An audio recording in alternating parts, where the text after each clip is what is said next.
Tusome kitabu cha Acts chapter number 9 from verse 36 or down to around 40 or 43, something like that. So he, trembling and astonished, said, Lord, what do you want me to do? Then the Lord said to him, arise and go in the city. Twende tu pole pole. Leo ni holiday. At Joppa there was a certain disciple named Tabitha, which is translated Dorcas. This woman was full of good works and charitable deeds, which she did. Twende kabisa. But it happened in those days that she became sick and died. When they had washed her, they laid her in an upper room. And since Lydia was near Joppa, and the disciples had heard that Peter was there, they sent two men to him, imploring him not to delay in coming to them.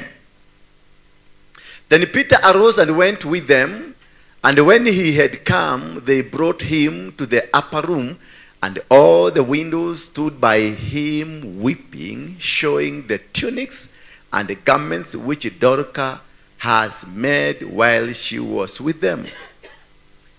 But Peter put them all out and knelt down and prayed. And turning to the body, he said, Tabitha, arise. And she opened her eyes. And when she saw Peter, she sat up. Bwana Yesu said, then he gave her his hand and lifted her up. And when he had called the saints and the windows, he presented her alive. Praise be the name of God. Today tunazungumzia kuhusu mtu aliyekuwa amekufa. Sema mtu aliyekuwa amekufa. Somebody was already dead. Somebody was already prepared. They had washed her. Tell your neighbor, the body was prepared for the burial. They might have said that you are going to die. They might have said they have finished with you. Not that you are going to die. They know that you are already dead. They know that you are not going to succeed. They know that you are going to conquer. You are not going to conquer anything. Wanaelewa na wanajua na wamepitisha katika kamati zao za mauaji, kamati za roho chafu, kamati za mambo ambayo wanajua bahali wamefanya mikataba na kusema indeed this we have finished. They have finished with you. One thing I want to tell you that they finished with you. Walimalizana na wewe. And na wakaandika kwenye daftari lao ya kwamba they have succeeded. They have gone. They say that you are good. They are just waiting for you to die. They are just waiting for you for a report that this is the day we are going to bury this body. They are waiting for that report that comes from the morgue. Now it is no longer a human being but the body. That is what I come to give you hope tonight. That you are not going to die. Because this woman, now there was Joppa, a disciple named Tabitha, which translated to Dorcas. You know the story of Dorcas. Even in the churches we have this story. Ya Dorcas, mufuko ya Dorcas. Because this woman was a good woman. This woman ni mtu ambaye alikuwa napenda kusaidia. Alikuwa napenda kuinua wale watu ambao ni wanyonge. Jiulize wewe mwenyewe, how many people have you ever assisted? How many people have you ever given life, given hope, given a decent look? How many people have ever come? Ni watu wangapi wamewahi kukuja wakasema kupitia kwa mkono wa huyu apostle, kupitia kwa mkono wa huyu mama, kupitia kwa mkono wa huyu manager, kupitia kwa mkono wa huyu binadamu nimefaulu, something has happened to me. Hello, how many people can now claim that you assisted them? Ni watu wangapi wanaweza kuja waseme mimi kupitia kwa huyu mtu mimi nilibarikiwa? Dorcas alikuwa mtu wa kusaidia watu. Dorcas alikuwa mtu wa kusimama na watu. Dorcas alikuwa mtu alikuwa anatengeneza vitu anauza kisha anaenda kusaidia. Not that alikuwa anapatiwa na mtu. Nyinyi lazima mletewe, mpatiwe ndio uende ukapatiane. Lazima ufanye maharabe na vile kitu ndio uende ukapatiane. But Dorcas she was making, alikuwa anatengeneza vitu. Did you know what she was making? Athodeka kake. Makoti na fulana alikuwa na shona makoti papa purposely to go and assist, purposely to go and become a blessing, purposely to become somebody. How many things have you ever done? Ni kitu gani umewahi kufanya? Moja tu useme, this is what I've ever done and this deserves me to become this child of God. Do you have anything that you can claim? Do you have anything that you can do and tell God that this is what I have done? Can we come when you are in your problem, when you are in the bed in your sick bed, when you are suffering, wakati uko katika majanga mazito, ni nini tunaweza kuja tuseme, Mungu kumbuka huyu mtu? Hezekiah alimwambia Mungu, kumbuka kitu kimoja. Just remember one thing, because he knew many things. How many things can you remind God? Can you remind God of anything that one? And say, remember one thing. Kumbuka kitu kimoja ambacho nimewahi kukifanya, ambacho kinaweza kuguza moyo wako, ukanikumbuka kwa sababu ya hicho kitu. When you are coming from home, you are coming for deliverance. Deliverance is not from your pastor. It is not from your apostle. It is not from your prophet. Deliverance is from God. And now the time has come for you to be delivered. Are you a material accepted by God to receive the will of God upon your life? Deliverance is the will of God. Deliverance is not something that we plan. It's not something that we say that this is from today. Hii kitu itafanyika. Na nikienda leo ninaenda kufungua watu. Leo nitainua mikono, watu wataokoka, watu watabadilika. Hapana. It is God's plan. That the crusade about tutafanya leo, it is not going to be the same as the crusade ya kesho. Because God has a plan for this and has a plan for this. The people I will preach to today are not the same people I will preach to tomorrow. Because the message of tomorrow is not the message of today. The message of today is about rising up and being resurrected. The message of today is that you shall not die. So meaning that these people I'm preaching to today, walikuwa wamepagiwa kukufa. Unaona hii watu wote unaona hapa. Unaona doa tamashodeli. Ayo the mehuko. Mekufa giru kukua. That is why I got the message. They were planning to kill you. Either your marriage, either your business, either what you are doing, whatever that you are doing, it had been planned. The angel of death was already on your doorstep. The angel of death was planning, and he had the agenda, the graph, and every graphic that they needed, they got them. And now God has sent me through the angel of life. He has inspired a message to me. Nikwabi, you are not going to die. Don't be scared of them. Don't be scared of what they are saying about you. Don't be scared of their teachings. Don't be scared of their plans. Don't be scared of their agenda. The agenda will remain there. I'm telling you, the agenda itabaki kuwa pale. Maana itabaki kuwa kumbukumbu ya kwamba walikuwa wamepanga, walikuwa wameanalyze, walikuwa wameelekeza maelekezo yao yote, na mabomu zao, mabunduki zao, silaha zao zote zilikuwa zimeondolewa kwa store kwa ajili yako. Lakini immediately Mungu alipochungulia akaona, this is my Dorcas, the woman that was touching people's lives, the woman that was causing people to live. Wakati wengine walikuwa wamekosa nguo za kuvaa, Dorcas alikuja akaguza mioyo wa watu. Wakati somebody was about to die, but Dorcas came and revived. And then God could not see my servant Dorcas to die. God could not wait to see Dorcas perishing. Lakini one thing I want to tell you, this thing has to be seen like it happened. Maana Dorcas was sick. Remember, this was a servant of God. Becoming a Christian or becoming holy or becoming that good person does not exonerate you from diseases. Bwana Yesu asifiwe sana. Being a pastor does not exonerate you from any disease. Being a bishop does not exonerate you from any disease. Diseases will come, but you shall overcome them. Hallelujah. Challenges will come, but you shall overcome them. The problem you are facing, it is not that you are failing somewhere. It's not because that you failed somewhere, but God allowed, alikubalisha tu hiyo kitu kikuje kifanyike kwako, because he want to use you a billboard. He wants to use you as a billboard. He wants to use you as something that people will come and say, kama ni huyu alichange, kama ni huyu alipona, kama ni huyu ilifanyika. Then nothing God cannot do, because that which God can do, no man can do. Hallelujah. The plan of God in you is so elaborate, so planning, so caring, that no weapon fashioned against you that can be able to prosper or cannot go beyond. When they took David aendelea kuchunga ng'ombe, it's only one person, two people, God and Samuel, that knew this is a king in the making. This is a king that amemwagiliwa mafuta. Sasa aende akakaragwa na hiyo mafuta mpaka itoe that which God wants to produce. Bwana Yesu asifiwe sana. Kaenda na kakarudishwa, kakaambiwa nenda kwa kondoo. Kama ni wakati ule, kama ni wakati wa sasa, nimwagiliwe mafuta na Bishop Harrison Ng'ang'a. Immediately ni kuambia watu tafuteni horo sasa. Tafuteni mahali tutahubiria. Immediately ni kuambia watu nataka kununua sound system. Immediately ni keyboard. Immediately ni katim ka fellowship ndio tuanzishe huduma. But Daudi aliambiwa aende akuchuke kondoo. That is the God for you. If you want to walk with God, just listen to God.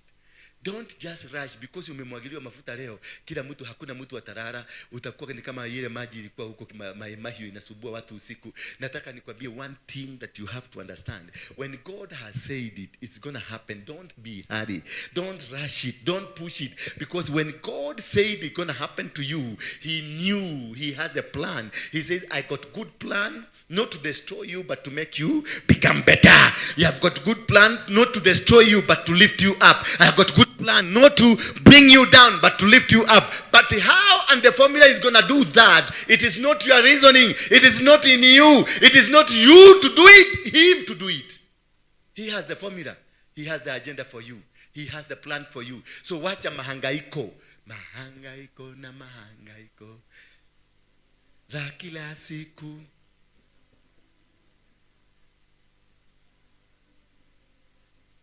Mihangaiko eti kwa sababu I have prophesied unaenda Amerika. Kutoka hapo sasa Amerika inakuingia kwa kichwa, hakuna jambo lingine unasema. Amerika sasa ndio ukilala Amerika, ukitembea Amerika, ukitembea hata ukienda ndani ya choo unasema I'm going to America. Mtu akikupigia simu, hello, how are you? Do you know I'm going to America? Everything America. But do you know what?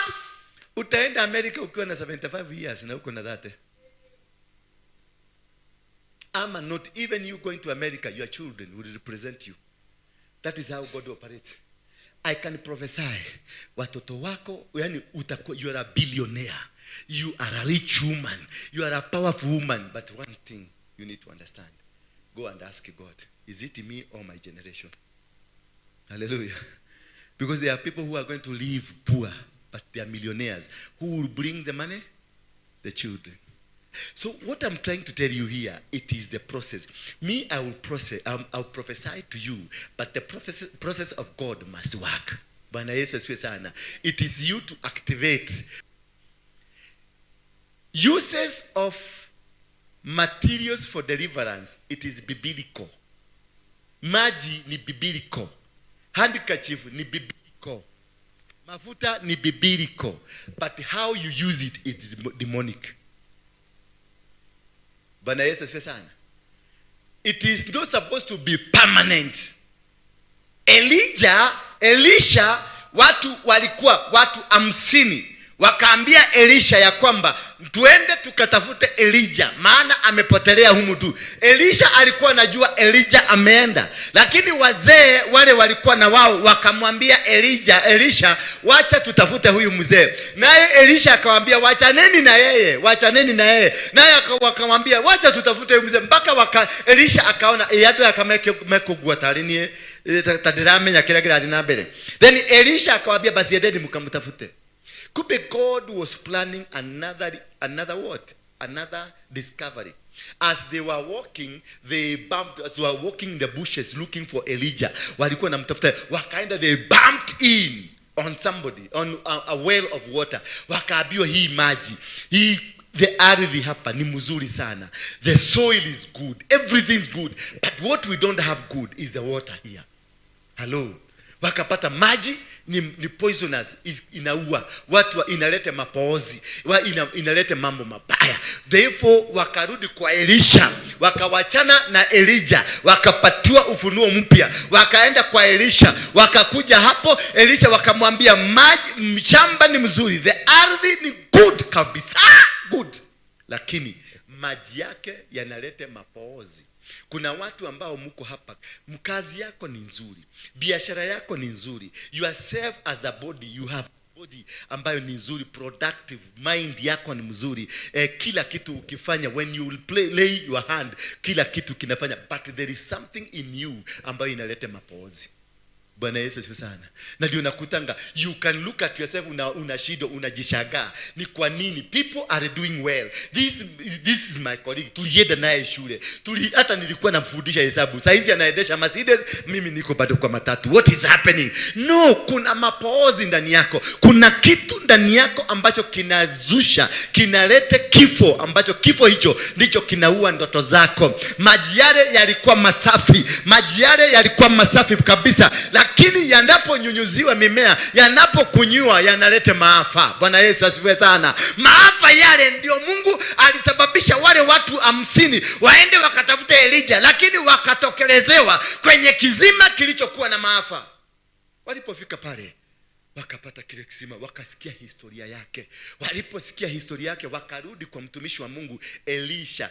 Elisha akawaambia nipelekeni nikaone. Kisha wakaenda mpaka huko. Bwana Elisha kwake alijua nimeondolewa tatizo moja, tatizo la kuelezea hawa mzee Elijah alienda wapi, naye Mungu alisababisha. Kwa hivyo kuna vitu vimetengenezwa miaka mingi kwa sababu ya solution ya kitu kimoja hapa. Kwa hivyo ukiona vitu vinatembea hivi, usijali sana. Ukiona umefukuzwa kazi, hiyo kitu ilikuwa imepangwa kitambo kwa sababu ya kile kitu Mungu anataka kufanya katika maisha yako.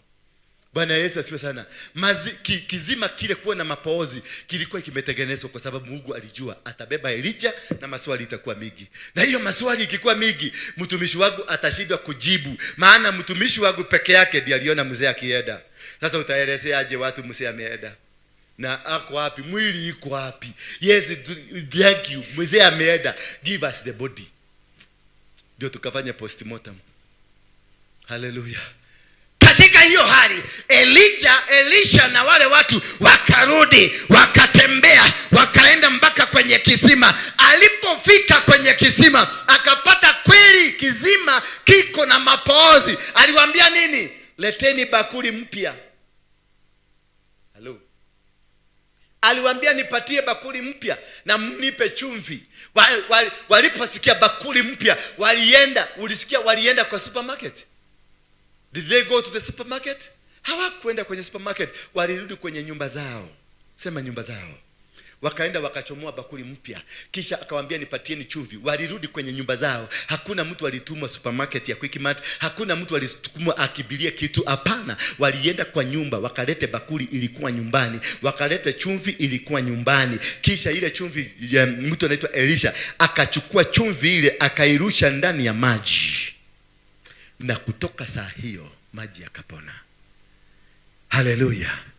I want to tell you the solution to the problem you are facing is with you. Hallelujah. Hicho kitu umekuwa ukipita, hicho kitu umekuwa ikiignore, hicho kimuzee unaignoraga pale kwa sababu ni kimakaga, hicho kimuzee unaignoraga kwa sababu kinashonaga viatu na ukoroki unikyo kimudhuri yaku. Ni kiatu aliruha ugetumaga irato nigetha gigatuma ngoro yaku rire mugacamania nake. Acheni kuniangalia vibaya. Ni ukweli. Unaweza kuwa ukiputa ngoyo ya nono ya dora huruma kai. Kimudhuri kiu gitumaga irato hau. Nuko gitumaga irato, gitumaga irato. Ni ngoro kifundira yole tumako. Nigetha ndire gigoka gwaku gaguta babe. Hallelujah. Oh, maisha ibadilike, unakaa maisha London. Kimundu kile gitumaga irato. Ginya in 6 months time unajikuta mnaendesha hata kama nika QQ. Ile ya zamani for the agiria. Wakape najua for the agiria. Hata kama ni hiyo gari mzee KQQ, lakini utaendesha. Wakiingia kwenye lami, wakinunua insurance utanunua. Wakiingia petroli unaingia petroli. Ukinunua tairi ya gari unanunua tairi ya gari. Haijalishi ni gari gani, lakini kila kitu kitafanyika kwa mpango wa Mungu. When you engage yourself into the right job, doing the right thing, in the right time, in the right place, everything will engage you. Can you imagine mtu ameekelea wewe ndio hata kuegelea hado na uende na unapiga story alafu umevaa patipati ambayo inanyoroka na kuna mnyoroko kwa barabara lakini hii aguki inaenda alafu anakutolea hapa kwa kichwa anakupatia na hii aguki. Because everything is cooperating. Why? You are in the right place, in the right time, in the right season for the right things. All things around you will cooperate. Everything that you want will come at the time that you need. Every work, everything itafanyika. Bwana Yesu asifiwe sana. When you find you are struggling for anything, you are in the wrong time. You are in the wrong season. Go and check yourself. Are you doing where you are supposed to be? Are you seated where you are supposed to be? Are you in the church you are supposed to be in church? Are you doing the business you are supposed to do? Are you doing whatever you are doing? Are you with the right man? Bwana Yesu asifiwe sana. Not every place, not every mountain is a mountain. Even Abraham, when he was told aende akatoe sadaka, aliambiwa aende mlima Moraya, kwa mlima mmoja kati ya milima za Moraya. Aliambiwa atafuta kuna mlima na akaambiwa akifika huko, alipofika akaambiwa ni mlima. Alikaa siku 3 akigojea. Lakini sasa wewe tuna siku leo hapa tutaingia hapa ofisi tuongea kidogo nikolewe na unijui umeniona leo kwa sababu unaona niko na sura mzuri. Abraham mwenyewe aliambiwa aende. Alipofika mlimani, he didn't make any step. Alisimama hapo akakaa. For 3 days he waited. Alipoongoja kwa siku 3, then God revealed himself to him. Akamwambia mlima ndio ule. Akaenda hapo. Kumbe hapo akakuta ni mahali pazuri. Akaambia wao wengine ambao walikuwa na wao, nyinyi bakini, wacha niende na mtoto wangu na nini na puda. Wakaenda mpaka huko kwenye mlima. Walipofika pale, hapana, wapuda ziliachwa. Kweli puda ziliachwa. Wafanyikazi na puda ziliachwa. Wakaenda, kuni ikabebwa, wakaenda mpaka huko. Wakaenda wakatengeneza kila kitu. Wakafika kwenye mlima Mungu alikuwa amewaambia. Kila mlima si mlima. Mlima ni ule utuma. Mwanaume si mwanaume. Charia mudrume utumiro ni Ngai. Yes. Bwana Yesu asifiwe sana. Unaweza pata kimutu kizuri kama hiki lakini operation no goes on. Alafu kutoka siku hiyo kama washiri hata. Kwani mmefikiria aje? Ni mnapendaka kufikiria vitu vibaya. Nita Agnes nikigira hapo dakiaribu.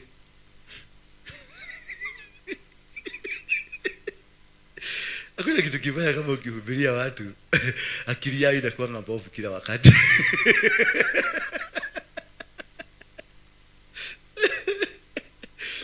But one thing I want to promise you, when God is in your life, everything will work the way God wants because he is controlling, he is directing. When you allow God to direct you, to become your director, you will not be anxious of anything. You will not be anxious of anything. You will not want anything. When Dorcas died, she was sick and she died. She never bothered. Yes, they tried to treat her, but she never bothered. She was always ready. And she knew, now I'm going. Don't worry of the situation, the dire situation you are in.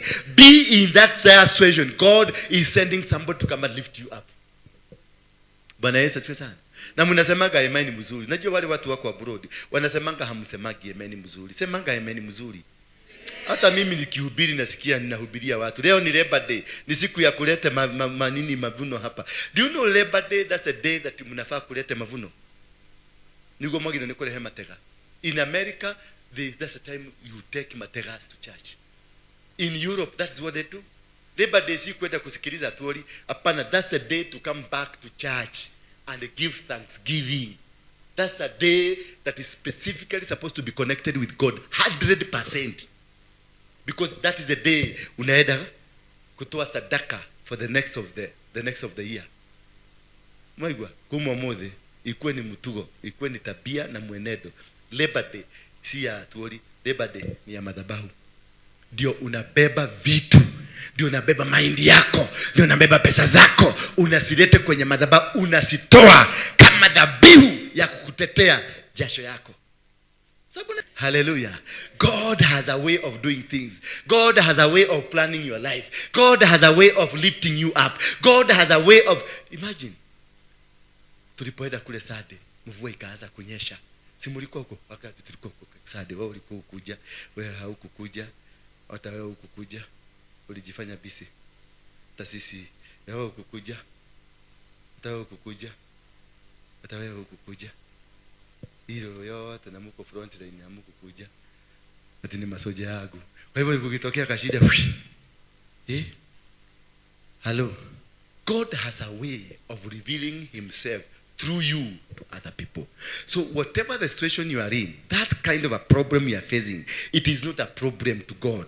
It is a problem to you and the people who are looking upon you. Because God wants to use it to turn it around so that he can use to preach that problem to other people so that he can bring people into his kingdom. We are talking about the kingdom of heaven. We are talking about the kingdom that it has been deserted. We have been told to desert it. We have been told to run away from it. But God is slowly pushing it back to that kingdom so that we can be able to glorify the kingdom. And the only thing to glorify the kingdom is your testimony. So your testimony, yes, you are dead. And they are sure they have washed you, they left you there, but they have heard Peter is around. And then he came, Peter, when he came, he told them, walk out, Tokeni, get out. When God is blessing you, do not hang on me. Atemadi kana area they are defatalete ado, they are defatalete. My relatives wakaniwacha. I have struggled alone na hii ugonjwa yako, nimeteseka na hii ugonjwa yako. Nobody came in to help me. You don't need anybody when you're struggling with that problem. You don't need anybody to come and help you. You only need that connection that you made with your God. You only need that moment with God. That only one moment, that only one single moment, it turns around you and it makes you to become a vessel to be used, a billboard to be used for other people to see. Indeed, God lives. That is why God removed everybody from you.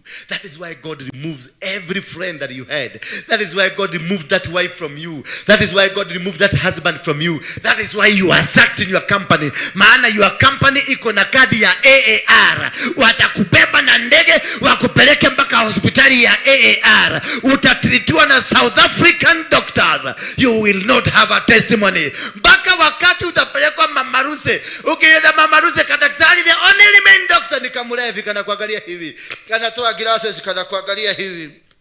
Hii wewe ni mgonjwa. Mgonjwa wapi? Alafu kana kutani. Hebu geuka. Mtoto yangu. Mtoto yangu. Nisaidie. Geuka. Mtoto yako amezaa. Geuka. Toa suruali. Kana kuduka sindano hata kajui ni ya nini. Kumbe that is the injection that was sent from heaven. Na kanaenda na kaenda na unapona. Na unasikia kuna wengine walikuwa hapa wamekufa. Only you umepona. Because God had planned. Bwana Yesu asifiwe sana. That is why you are sacked in that company. That is why you are removed in that company. So the glory that God is about to bring will not be shared by anybody. So whatever that happens in your life, it is to cause the glory of God to be alongside you. You will never fail when God is in control. You will never lose it when God is in control. You will never miscalculate when God is in control. This woman was dead. This woman was finished. I know there are many people here. Imani yako imekufa. Umejaribu kila kitu. You don't know what to do, where to go, how to do it. You are just finished. Kama huyu mama aliambiwa na Mungu amtumikie. Najua hii ni mang'aa jeuri. Hata umeona venye amekaa. Bumbu angalia venye amekaa. Ni mang'aa jeuri. Aliambiwa na Mungu atumike kwenye ufalme. Mama alienda kutafuta kazi. True or false? True. So, ni mang'aa ni kama huyu. Hata hii ni mang'aa jeuri. Na mutafinywa nyinyi wawili. Mutafinywa. Mpaka watu wakiwaona unaona. Ushaona mtu amefinya mpaka anatembea kama lori imekatika center bolt. Unakuta anaenda hivi. Unafikiria ni anointing iko, kumbe ni maisha imekuwa. Return to God as quickly as possible. Do the work of God as quickly as possible before the verdict imeandikwa. Because I can see the magistrate ameitisha file. Imedelay tu kwa sababu imekosekana kwa shelf. Na shelf hiyo verdict ikiandikwa ikisomwa, I'm telling you my dear friend, wacha hivyo unaniangalia na macho ya love. Nakwambia file ikisomwa na isemekane So it is declared, and that is my judgment. When the judgment comes, whether you repent or you don't repent, kama isemekana judgment ni 7 years, you'll have to go 7 years. Whether you repent, hata ukuje usafu, hata ukuje uhubiri, unahubiri mpaka hizi bao zinarukaruka hivi, zinasema oh yes, preach man of God, preach, na ni bao zinasema 7 years, thorn in the flesh. You have 2 weeks to change. You 2 weeks. Sijasema mjaokoka, sijasema mfanyage kazi ya Mungu, but the report coming, mmepotea. Refind, renegotiate, go back very quickly at the road junction, kwa sababu ni kabarabara tu, umedivert kadogo tu. Umesikia? Ulitumwa upatiwe ujumbe upeleke mahali. True? Ulipeleka? Yes. Si unaona? Alipatiwa ujumbe apeleke. Na akakuwa jeuri. Akaenda akatafuta kazi. Sasa mama kama huyu, hiyo kazi unafanyanga, is it your class? Unaona adhoni ile uigere ile. Ni wena. Let me tell you one thing, and this is a top secret to the work of God. When you misplace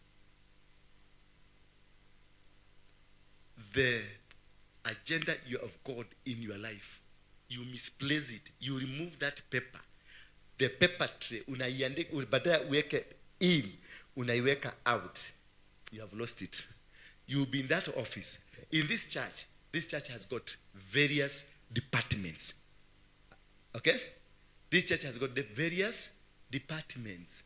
Now, huyu ameitwa kuwa pastor, huyu ameitwa kuwa evangelist, huyu ameitwa kuwa teacher, huyu ameitwa kuwa prophet. Sasa huyu prophet amekuja ame-exchange na huyu. Sasa huyu ako kwa hii ofisi because anatamaniaga kuprofesai. Anatamaniaga kusema likiki na linaye.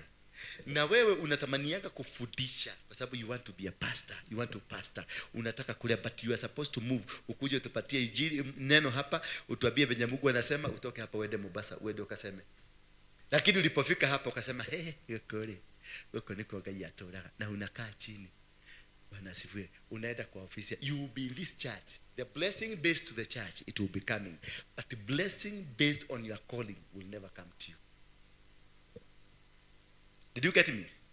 The blessing ya kanisa hii tunakuja, sinawahubiria nyinyi wote, si mna receive, si mnasikia leo mko vizuri, kwa sababu leo sikufundisha, leo nilikuja nini kusema ya kupokea. Unaona venye mpaka sura tumekuwa mzuri bright leo, kwa sababu mumezoea kwa kupokea. Ubaya ni sasa sijaanza kupokeza, lakini nitapokeza leo nitapokeza. Hallelujah. I know sadaka itaongezeka. When you miss from the office that God has given you, you get into another office which is also godly, you will never receive the blessings of an office because you are in the wrong office. And that is why so many of you are stagnated. Because yes, you are doing God's work. You are in church. You are serving. Hata kutoa mnatoa. And you have been hujaitwa kwa ajili ya kingdom financing. You've been told to take messages. That's why God gave you that 100,000. Ndio uende Kisumu ukapeleke message. Sasa ukasema hii itasimamia crusade, utatoa, ni vizuri, nitachukua, nitaandikwa pale as one of development ama kingdom financier. Nitatoa na utatoa na utaandikwa na utatabulikana hapa kanisani kama yule mama anatoaga vizuri, but you did it in the wrong direction. It will not be a blessing to you. Sisi tutafanya crusade, lakini wewe utabaki stagnated. Ndio unaonaga watu wakisema ni edutete kai akone kuruta wairimu dajie kuruta hiko ya wairimu gotire crusade ya wairimu itafandete gotire ke. Unaona wairimu amejenga nyumba kanisa Karen ya eka 3 na wewe bado unakoboa na hakuna kitu, hakuna crusade huko finance. Can you imagine that? When you become a blessing to me, the anointing upon me is supposed to be a blessing to you. Did you know that? When you become a blessing to this ministry, unatoa sadaka zako na ekelea hapa, the same sadaka zinafaa kujitangaza kwako. Lazima zijioneshe ya kwamba huyu is a giver in an altar that blesses. So the altar is supposed to bless you as you bless it. The altar is supposed to pay back. By paying back is opening the doors for you, because you are in the will, in the plan, and in the season where God wants you to be. You are in this church. When you are in this church, if I'm driving a car, unafaa takuwa na kisululu. Hatuwezi kukaa na wewe for 1 year. Na dole kanyamu ni ndio atwalidia gari. The next year utakuta next year. Si next year. Next month on hiyo ingine. Si niwaambia Range Rover inakuja. I'll be driving a Range Rover. Nimeisustain, nimeizuilia kidogo ndio msione. Sasa nimagine gepaki Range Rover na ukire magoro ukire na nduthi. Ukite guku mugongo omunjikiro ni rugongo urayina tare karangi kahakitu. Ande makona gatare pattern yeno. Na ni doro matoro nani pasa wanyu abakete Range Rover kya milioni 18 niba pakete gari hau kiraga yani ukinyari mazum kenywa ngiri 3 boka na nduthi ukigwaga kinya na mukire mukueto muri 3 na imanyire andu ta ya 3 makueto ni nduthi. That one does not translate at all. When you are serving an altar that is rich, you need also to enjoy the fruits of that altar.